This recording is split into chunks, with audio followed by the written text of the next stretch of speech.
சங்கீதம் 62. தேவனையே நோக்கி என் ஆத்துமா அமர்ந்திருக்கிறது. அவரால் என் ரட்சிப்பு வரும்.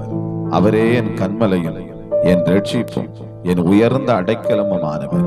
நான் அதிகமாய் அசைக்கப்படுவதில்லை. நீங்கள் எதுவரைக்கும் ஒரு மனுஷனுக்கு தீங்கு செய்ய நினைப்பீர்கள்? நீங்கள் அனைவரும் சங்கரிக்கப்படுவீர்கள். சாய்ந்த மதிலுக்கும் இடிந்த சுவருக்கும் ஒப்பாவீர்கள். அவனுடைய மேன்மையிலிருந்து அவனை தள்ளும்படிக்கே அவர்கள் ஆலோசனை பண்ணி அபத்தம் பேச விரும்புகிறார்கள். தங்கள் வாயினால் ஆசீர்வதித்து தங்கள் உள்ளத்தில் சபிக்கிறார்கள்.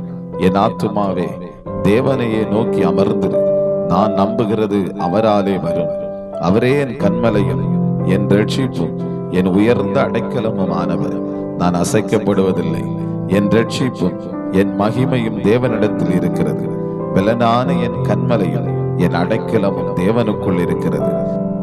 ஜனங்களே, எக்காலத்திலும் அவரை நம்புங்கள். அவர் சமூகத்தில் உங்கள் இருதயத்தை ஊற்றிவிடுங்கள். தேவன் நமக்கு அடைக்கலமாயிருக்கிறார். கீழ்மக்கள் மாயையும் மேன்மக்கள் பொய்யுமாமே. தராசிலே வைக்கப்பட்டால் அவர்கள் எல்லாரும் மாயையிலும் லேசானவர்கள். கொடுமையை நம்பாதிருங்கள்.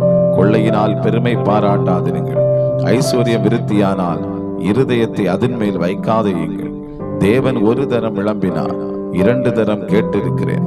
வல்லமை தேவனுடையது என்பதே, கிருபை உம்முடையது. ஆண்டவரே, தேவரீர் அவனவன் செய்கைக்கு தக்கதாக பலன் அளிக்கிறீர்.